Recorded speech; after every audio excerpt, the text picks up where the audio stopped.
Hi అండి, అందరికీ good morning. ఎలా ఉన్నారు? బాగున్నారా?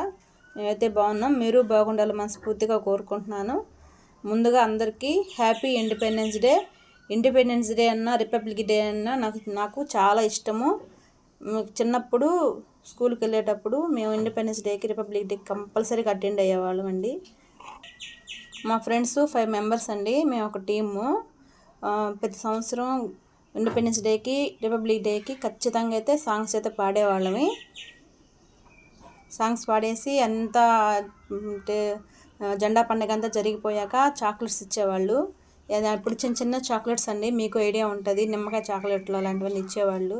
ఆ రోజులే బాగున్నాయి. తర్వాత మ్యారేజు, పిల్లలు, తర్వాత పిల్లల్ని రెడీ చేసి రిపబ్లిక్ డేకి ఇండిపెండెన్స్ డేకి పిల్లల్ని రెడీ చేసి పంపించి వాళ్ళ ఫ్లాగ్స్ చూసుకుంటూ సంతోషపడిపోయేదాన్ని.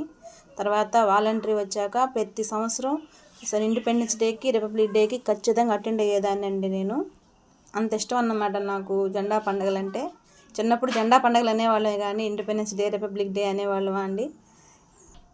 నాకైతే చిన్ననాటి జ్ఞాపకాలు అయితే ఆ రోజంతా గుర్తొస్తుంటాయి. మా ఫ్రెండ్స్తో గడిపిన క్షణాలన్నీ గుర్తొస్తుంటాయి.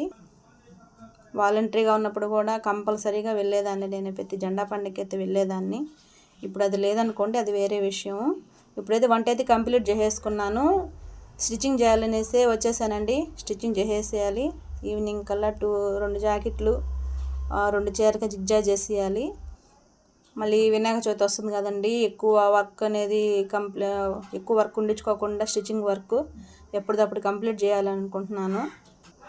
మీకు చిన్ననాటి జ్ఞాపకాలు ఏమైనా గుర్తొస్తుంటే కామెంట్ రూపంలో తెలియచేయండి. ముందుగా వన్స్ అగైన్ అండి, హ్యాపీ ఇండిపెండెన్స్ డే.